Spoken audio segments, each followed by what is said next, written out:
Well, this morning I am headed out to that class that I was telling you guys about, the horticulturist class, where basically it talks about top 10 most common mistakes beginning gardeners make and how to avoid them. I'm headed out there to go to that class, but also it's about some key other things, garden nutrients, replenishing the soil properly, things of that nature, and then maybe getting into some other topics about deficiencies and stuff that we have in the soil naturally with these mass production operations that don't replenish the soil properly, but yet sell us vegetables and fruits and stuff that are grown in the very soil that's not replenished. So I'm going to that this morning. I got about 40 minutes to be there. It's about a 25-minute drive. So anyhow, I'm going to keep this short so I can charge up the battery real good so I can try to record some of the footage while I'm in there. And I'll let you guys know how it went. Okay. Look forward to the giveaway later. After I get back, I'll do the giveaway.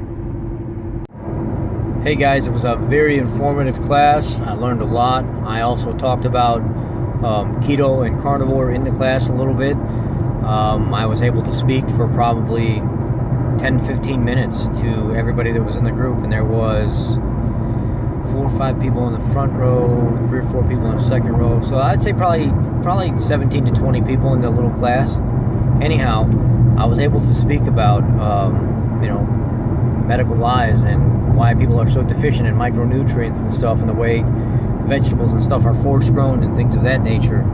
And next month there's going to be a class on how to actually build your garden so you can self-sustain yourself, like grow your own stuff, to make sure that it is getting the proper nutrients and that you are growing a healthy, clean, organic vegetable. Anyhow, this video was not very loud. Chuck wasn't talking very loud. His name's Chuck Gifford, Gifford, and I just did the best that I could to stay as close as I possibly could, but I'm shooting with a cell phone right now, not an actual camera, so if you can hook up to a Bluetooth device and turn it up, that would be your best bet, or if you can actually put some earphones in. If you just listen from your phone and you're not in a quiet area, I have a feeling you're not going to be able to hear very much. I'm actually in my car with the Bluetooth on, and I'm listening to it on the way home, so please try to find some kind of means necessary to hear it and be able to turn it up all the way. There's a lot of good information in here. Just enjoy, guys. I appreciate it. Thank you. Garbage. I've been reading about that stuff. She said,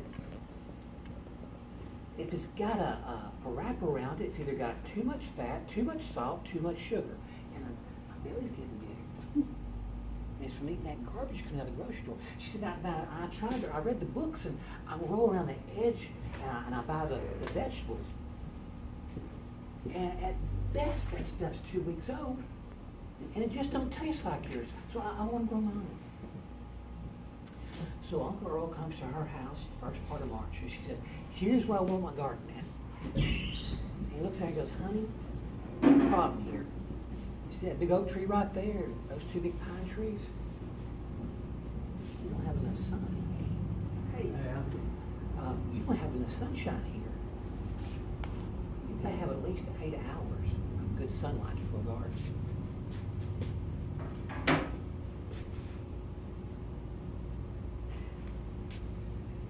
You still been, but Uncle Earl, I read the books that says I can get by with 6. Here's a rose he makes. Here's the shape of the shade tree. You're absolutely right, honey. You can get by with 6. Out here we're getting 8 hours of sunlight. Here we're getting 6. We plant cabbage right here. And in 60 days, you have an 8-pound cabbage the size of a volleyball. In the shaded area right here, in 100 days, you have a cabbage the size of a softball. Yeah, it grew in 6 hours of shade, 6 hours of sunlight. They did grow good. So, location, location, location. First thing you gotta do is have at least 8 hours of sunlight. 10, 12 in the summer, even better. And then he looks around and goes, well, where's your water source at? So she shows him the spigot, and she goes, ah, perfect. I got a water source, I got sunlight, we got a garden spot. And then she drags out her water hose and a little sprinkler like this right here. Because, honey, we really don't want to do that. Question for you.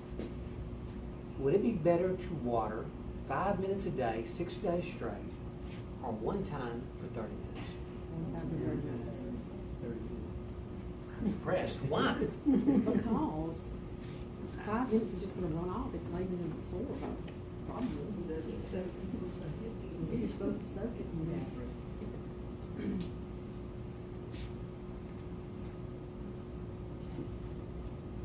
Shoot, I wouldn't go out there, just turn it on for 5 minutes. Well, if you water for 5 minutes, that's how deep your soil's going, that's how deep you're going to water. Now, here's what's going to happen. Got these roots right here, and they're all going to come up just like that. You got a weak root system, and you've got a weak plant. If you water that one time a week for 30 minutes, the water's going down here, and the roots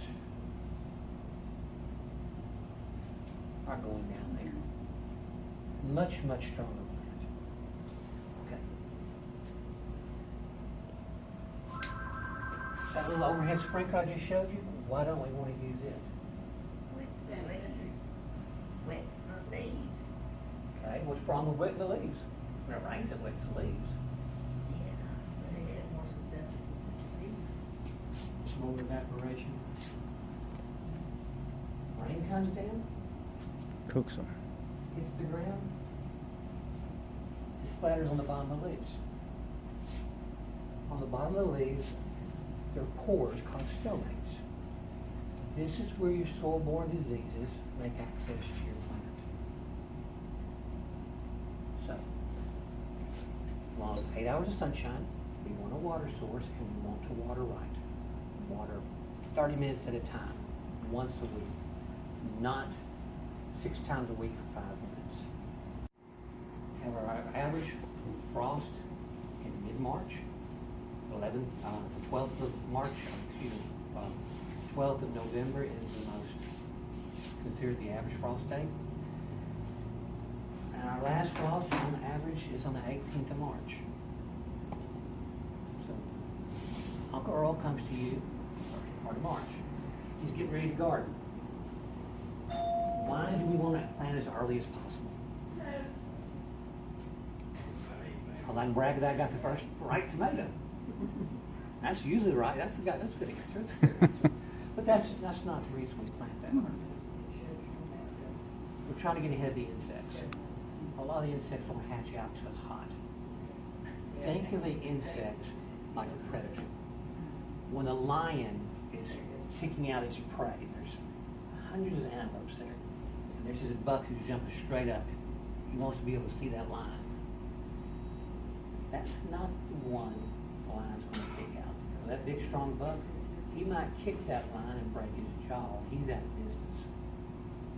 Who's he going to pick out? Old and weak ones and young ones. Same thing with that insect. If you can get your crops in early, you can have that plant good and strong before the bugs start hatching out.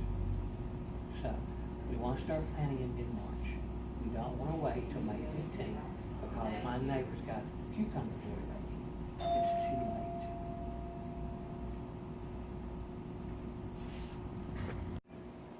He goes, honey, let me explain something to you. Back there at Town and Country, they sack corn. They don't have a grain cleaner.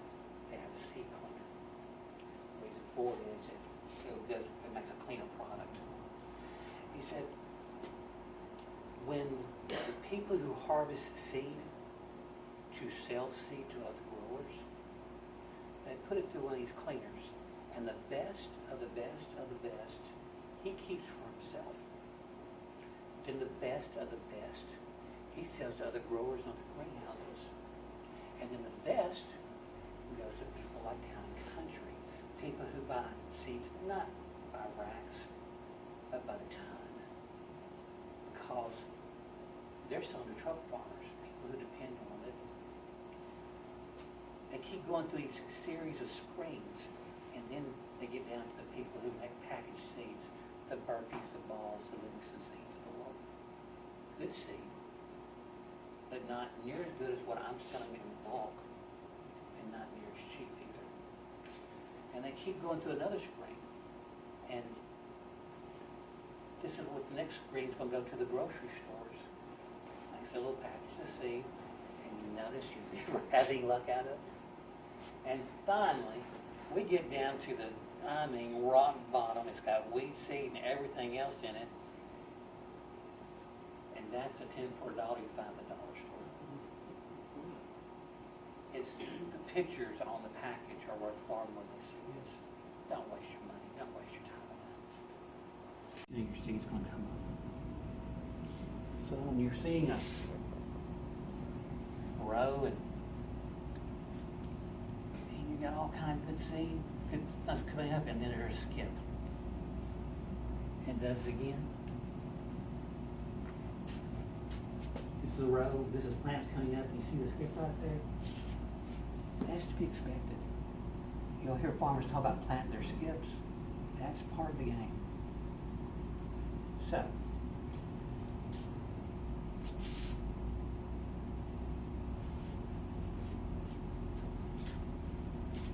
the right varieties. Not only do I raise organic garden, but I also have an organic orchard. And nothing in the world irritates me more than to walk into one of these big box stores. This happened this past spring. Walked in there and they had a big display. It had rhubarb, it had raspberries, and it had gold Yukon potatoes in central, well, right here in Whitfield. I'm going, you gotta be kidding me. Rhubarb grows great up around y'all's country.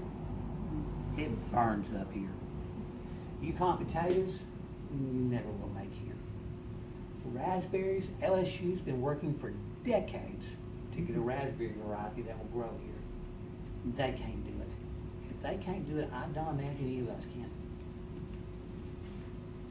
This Buckhopper said I can do it. No. And then what makes me even more furious, I walk out to their garden center and they got fruit trees. And they got a red delicious apple. They have Bing cherries. We average around 700 chill hours here. I know everybody doesn't know what chill hours here are, but you've got to have some cold weather. Those trees require 1,200 chill hours. Now, they may grow up there in Canada where y'all came from. And they will survive here, but I stand as much chance of bearing a red delicious apple as those trees do. Do not mess with the box stores. They do not care whether or not it grows. Here's what they care about. I want to sell you the cheapest tree in town. Don't matter if it grows here. Don't matter if it makes fruit here. I want the cheapest tree in town. And what they specialize in is going to nurseries that are having financial problems and offering one big lump sum for everything they have. It doesn't matter what the quality it is. It doesn't matter what it grows. It doesn't matter. I want the cheapest tree in town. Okay? And that's what you just got. You get what you pay for. About a month ago, if you've been watching the news, a gentleman in California who had been working for the school system would come home absolutely soaked in Roundup. Now, according to the World Health Organization, glyphosate, the active ingredient in Roundup, is a probable carcinogen. Most health organizations that I've been reading behind for 10 years have been saying it is a known carcinogen. I've been watching the work of Dr. Blaylock, and he did a lot of research on GMOs, genetically modified organisms. And he started saying that the genetically modified organisms were causing cancer. And me and another county agent got in a rather heated discussion about it. And he said, Chuck, we've been genetically modifying plants for thousands of years. And he's right. But we haven't been genetically modifying plants to be able to take large doses of Roundup. If you go down the road, you're driving, and you hear Roundup Ready corn, Roundup Ready cotton, Roundup Ready soybeans. They're pouring enormous amounts of Roundup on these row crops, I would call them. There's a lady who lives in LaSalle Parish. You know Judy Francis? You all know Judy Francis? She works at the ASCS office in Jonesville. She's never bought a jug of Roundup in her life. And yet they found glyphosate in her blood. You go, how? Well, Jonesville's got a lot of row crop. Jonesville has got corn, soybeans, cotton, and those farmers are spraying enormous amounts of that Roundup on their crops. Only 1% of the Roundup is absorbed by the plant. Where's the other 99% go to? Charlie raised her hand. The water table, eventually, huh? The water table eventually. Exactly. It either goes down into the water, or as she said, is evaporated up and it rains back down, and either way it winds up in the water system. And when she drank her coffee, her tea, whatever, she's getting that stuff in her system. And she was very sensitive to it. It was causing her to have all kind of problems. He's got a 3/4 ton pickup truck. He's got a 20-foot trailer. He's got a 45 horsepower Kubota tractor. He's got a 6-foot PTO driven tiller. He's got row builders and a coal planter. And in 4 hours' time, he has planted her a half-acre garden. Oh, did he mess up? First, he sprayed Roundup on it. Now he's tilled it. Like I said, I will till my garden one time. That's the day I started. Why am I so against tilling a garden up? Because it destroys microorganisms, for one thing, in the dirt, Exactly what happens. and microforms. Weed seeds up.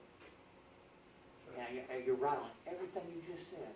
Number one, you destroyed this environment, this microbial environment. 1 tablespoon of good, rich soil has more microbes than there are people on the face of this earth. And you destroy these microbial chains. You destroy everything that Mother Nature put in place to grow. Here's what's supposed to happen. You've got the soil. Right here you've got, I'm going to call it mulch for lack of a better. You got decaying plant matter. You got these different microbes in here. They're taking that decay, they are what is decaying this organic matter. And now they put it in a form that earthworms can take out. And then the earthworms, forgive me for saying this, but they poop out something called castings. And then there's another family of microbes that take those castings and they break them down and form the plant can absorb. That's the circle. Now it's grossly oversimplified, but that's basically what's happening here. So you till your whole garden? One time. At the beginning of the season? No, one time, period. Well, how do you So when you prepare your start a new garden, your bed- row from then on? Oh, good question. I mean, like, you got to. You gotta go Can you on put a there. picture up there of my garden? You gotta log in again. $. 4, 3, 8, 2, capital C, lowercase h, lowercase e. And we have passwords and everything. Crazy. It didn't do it. No birthday. You missed one. Anniversary there. Did. Tell me again? $. Yep. 4, Mhm. 3, 8, We all know your, we all know your passwords. Write it down. capital C, capital A, lowercase h, lowercase e. E? E. Battery. There we go. If y'all forget his password, I got it on here. That's one thing will do any good on it, and that information is not going to help anybody. We got you, Chuck. You were talking about raised beds. I know we got too much light, but these are my raised beds. They are 4 foot wide, they're 20 foot long, they're 2 foot tall. You probably can't make this out, but that's netting and that's strawberries in there. Go to the next picture, please. Every one of my beds has a spigot. Each spigot has a timer. Each timer has a soaker hose. Field trip. Field trip to your house. And you can arrange it. What, oh, excuse me, what soaker hose you use? That's exactly what I was gonna say, cause I wasted my money on about Yeah, and they last. $70 We carry the Techner Apex brand here, and that's the brand I'm Well, the problem I had with Oh, you whatever I bought, the first few feet flooded. By the time it got to the end, there was nothing coming out. You know what I'm saying? And I didn't want that first 3 feet flooded. There wasn't any plants there. Right by the. I've been suffering through those, the old recycled tires or whatever, they make them out of those old black things. Yeah. Those are Pretty fine. soon they're going, I've had fun luck with those. It might be me. Again, you probably went to the box store and bought that. Exit sounds. Amanda just went with me to a trade show. I've been doing this since 1974. A lot of the men that I grew up in this business with, start out with salesmen, are now vice presidents of marketing and stuff like this. Amanda, you just went to a trade show where it was 400 dealers and probably 100. That was fun. It was. And who do I know? Everyone. And who knows you? Everybody. I get deals at Walmart doesn't get. A lot of the merchandise you're in here, you go, wow, your stuff's better than Walmart's the same price. How do you do that? It's real simple. Those guys who I grew up in this industry with, when we get to the trade show, I have driven out there with a 10-foot long U-Haul truck. Now I look like a Beverly Hillbilly. I buy the goods from these people. Perky Pet behind you is one of those. Techner Apex water hose, Melnor, Woodstream, Caterpillar, Apex, Tools, or just some of the moon rays. I buy their displays from them. And that's how I can compete with the Walmart store. Okay, so what brand did you say? Teknor,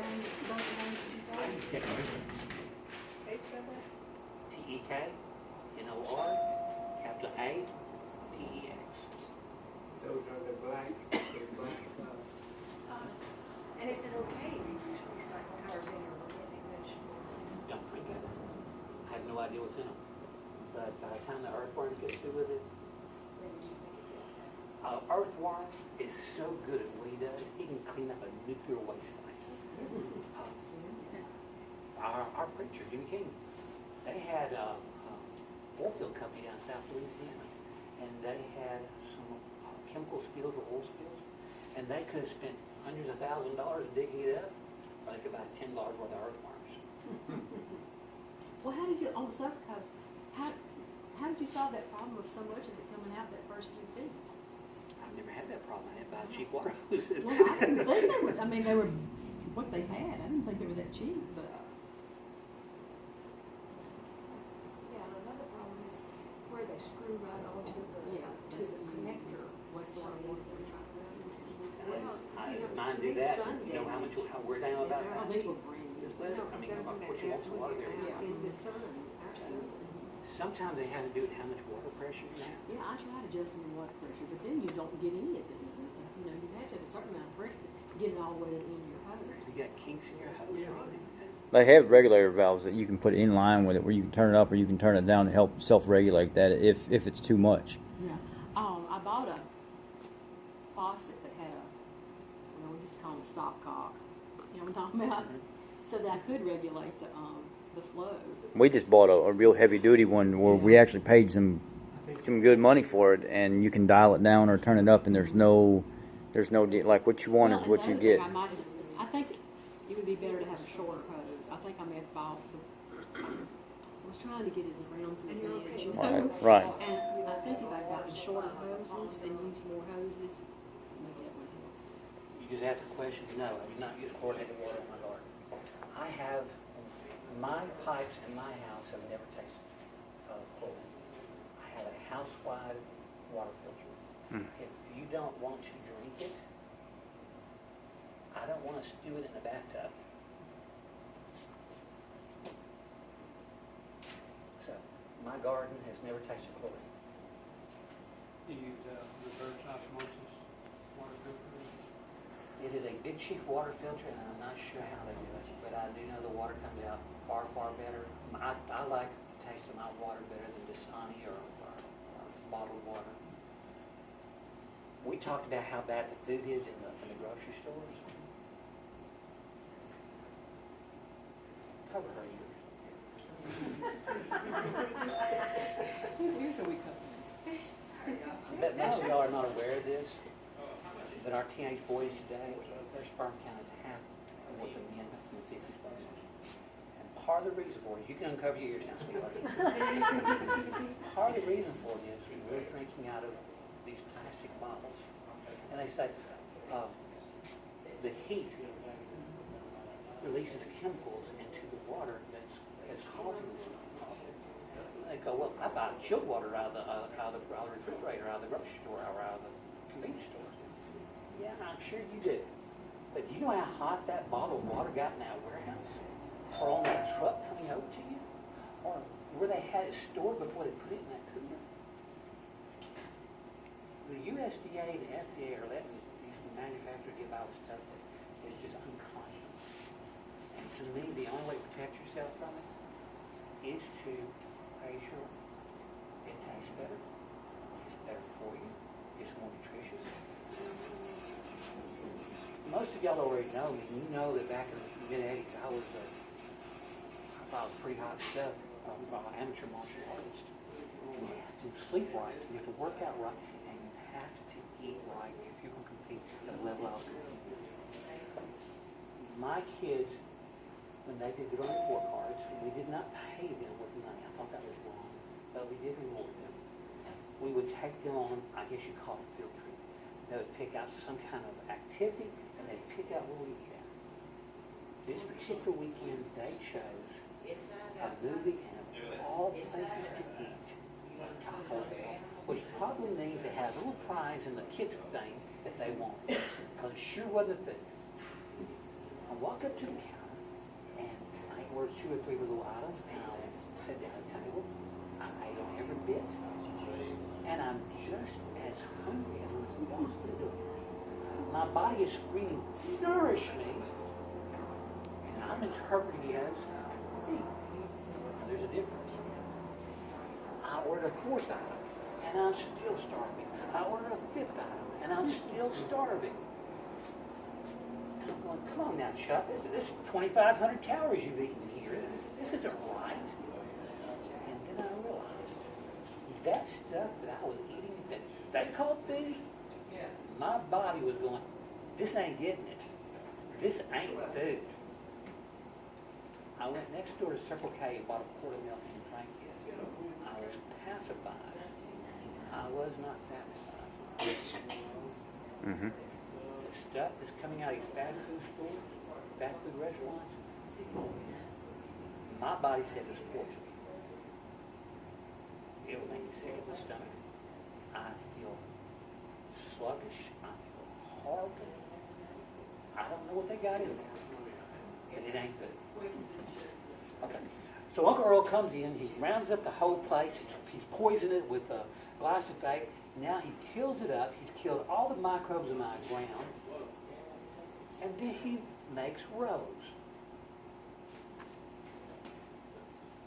Why do we row up a garden? What possible purpose does it have? calls to them. I don't know why. And that is the excuse everybody gives, is the worst one I can ever come up with. And the water, Yeah. it rolls down and it settles right here, and the plants are up here.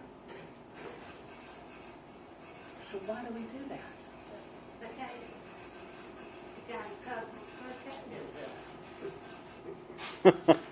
Uncle Earl's got a big 45 horsepower tractor. He got a 6-foot PTO driven tiller. He's got a road builder. He's got a coal planter. He's also got a one-row coaster.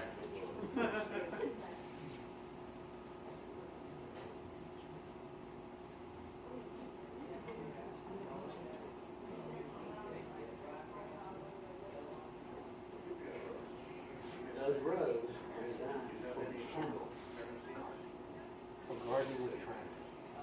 Uncle Earl's got that one-row cultivator. And it comes through here, and it pulls all the weeds out of that row right there between those rows. Susie hasn't got that. Susie doesn't need that. What Susie needs to do, can you get a picture of the one we have with the strings? Go back one picture. My garden, there are no rows. You see that? That's a white piece of string right there. No, you can't make that out. I cover my garden with about 9 inches of leaves or pine string. I do not use any kind of chemical. Did you say 9 inches? In a year's time, it'll be down to 2 or 3. And if you've never done this before, if you've never done this before, your ground is hungry, and it will suck that stuff down, and in 6 months' time, you have this much. I put about 9 inches on there, got it in the fall, I had 2. Charlotte, testify for me. You grind your leaves up or just put them on the cob? You can grind your leaves up, but for what purpose? Well, I'm just You can grind your leaves up, and that's perfectly fine. If your neighbor has a mulcher, he goes, I got 12 bags of Roundup leaves here, you want them? You said yes. The only difference between my whole leaves and those Roundup leaves are going to your bag. That's the only thing that's different. So you just put all that stuff on there, and then when you get ready to plant, you just get your work down a little place? Help her out. Next picture. See right there? I cleared out a 12. Went right down that street. You see that right there and that right there? That's earthworms. There are more earthworms in my garden than you can shoot a stick at. You come back in a month, I'll tell you all the details of how I do all that. The picture I wanted was one with a string with young plants and older plants. Yes, I raised roses. Go back about 3 pictures. We went to a lot of trouble. If you look on this right here, we got a fertilizer that not only contains nitrogen, phosphorus, and potash, that helps it become dry, and more importantly, it contains trace elements. Take Dave Quinones to grow a plant.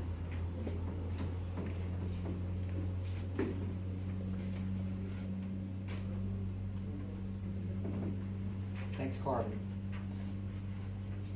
All life is carbon-based, that's nothing to it. Takes hydrogen and oxygen. You may have heard of H2O? It's water, taken care of.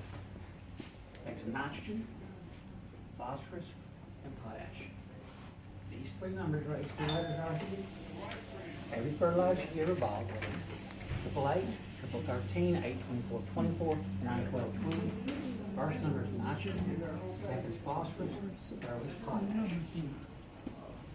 Nitrogen makes everything nice, pretty, and green. Phosphorus feeds the root system and feeds the flowering system, the reproductive system. And potash just gives you a good, healthy plant. And these are all your major nutrients. Oh, no, man, right here. You also have calcium,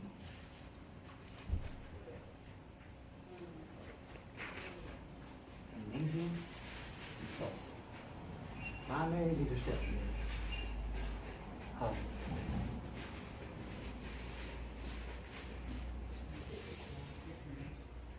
Not, you calcium, magnesium, that's your lime.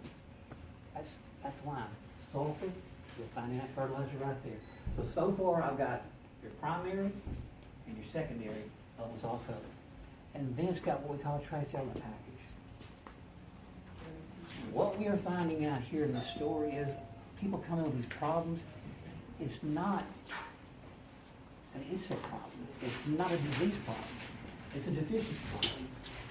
A really good example. A guy came in with cauliflower last year and had this brown, rusty looking hue over it. What's wrong? It's a boron deficiency. Where do you get boron from? The only place I know where you can get it at. It's fertilizer we put out. Somebody comes in and they go, my fruit trees aren't bearing. Well,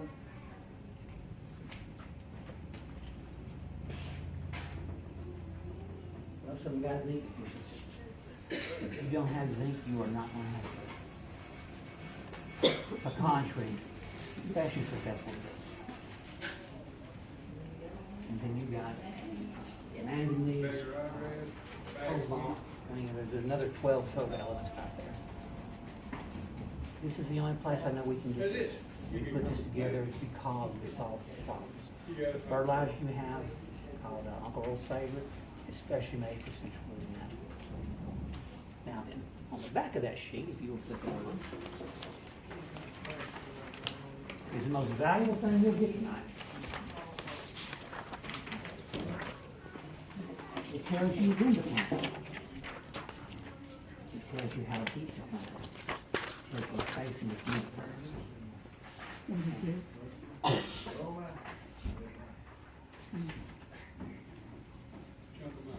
So, when Susie brought her little 10 pouches of seed, she goes, oh girl, I got broccoli, I got tomatoes, broccoli.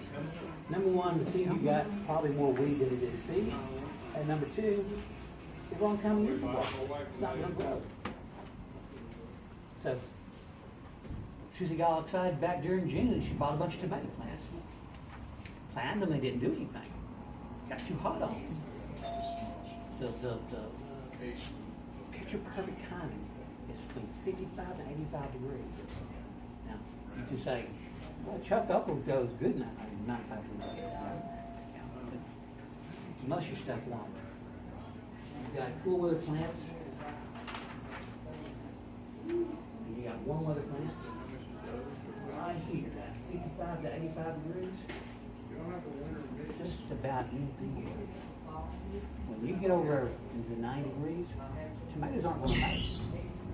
They shut down on them. They may blossom, but they're not going to set fruit. It's just too hot. Okra is going to thrive. It's from Africa. It likes it. But most things are just going to basically shut down. Okay. We got our garden all set. We're ready to plant. He says, Uncle Earl looks at us. Susie goes, which direction does the sun come up? She goes, over there in the east.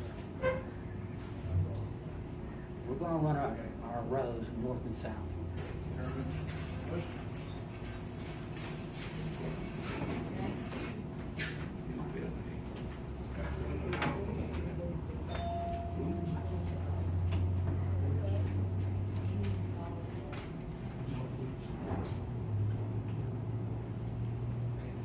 We're going to run our rows north and south.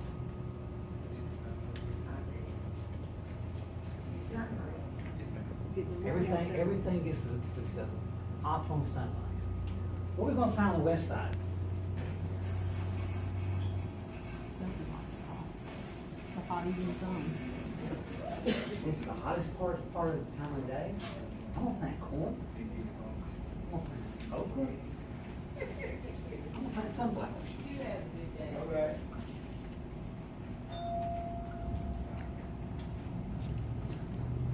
Now, the hot west sun is just baking everything. Okra loves it. It's not hurting it at all. And it's nice and tall, and it shades my squash.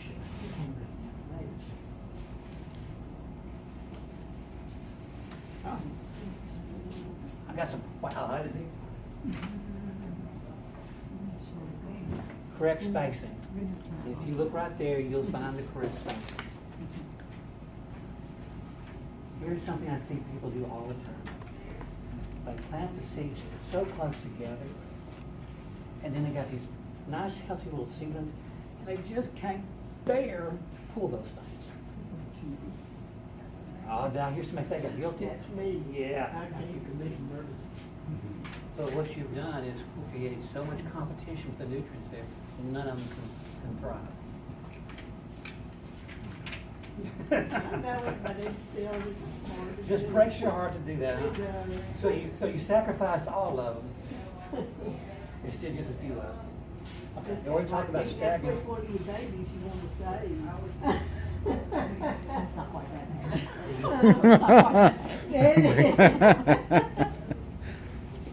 We staggered our crop, we got everything going good. So we just go on cruise control, kind of just walk off for 2 weeks and take a vacation. You just can't. If you put off the regular maintenance, little problems will become big problems in a very short amount of time. So Susie forgets to do that. And next thing she knows, if she had just plucked a few leaves that had a little bacteria or a little virus on them, back when it first started, she would have lost that entire problem. But she didn't do it. So I'm going to suggest this. If you haven't got a garden spot, make sure that garden, you've got to look at it every day.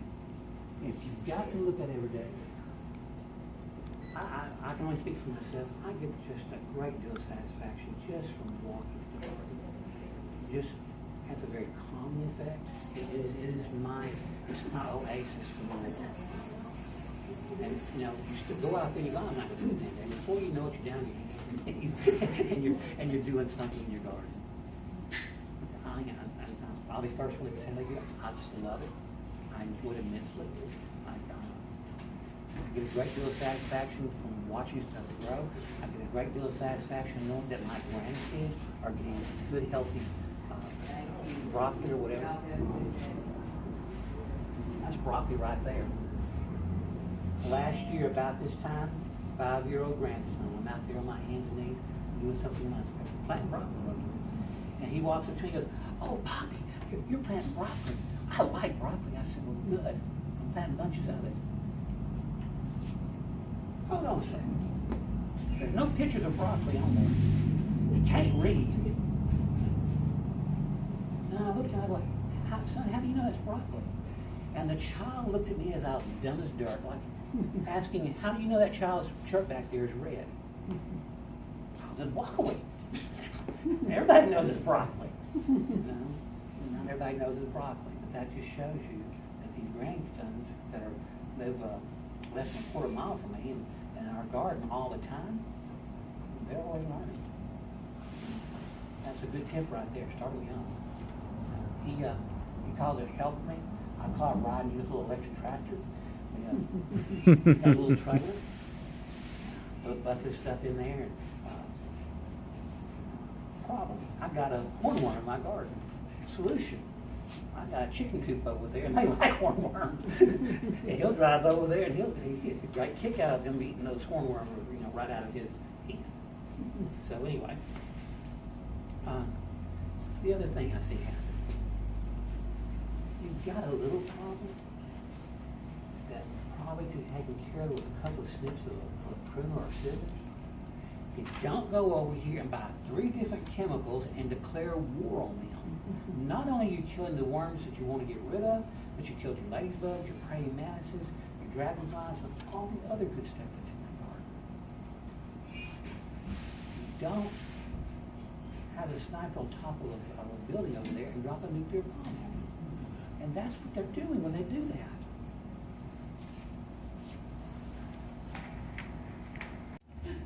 Mom, that tomato. Mama. You can tell her I said this, and she'll agree with you. You need to pick that tomato or that pepper or whatever. Oh, it's just so pretty. I hate to take it off that vine. Okay. If a plant could think, here would be its thought process. I've got one purpose and one purpose only. That is to make enough seed for the next generation so my species can survive. If you're constantly picking and it's not making that seed, it makes more. And the more you pick, the more it makes, because it's trying to get ahead of you. And when you let it go to the point that it's made seed, it is over with. He's going, I've done my job. I'm going to go sleep now. Okay? All right.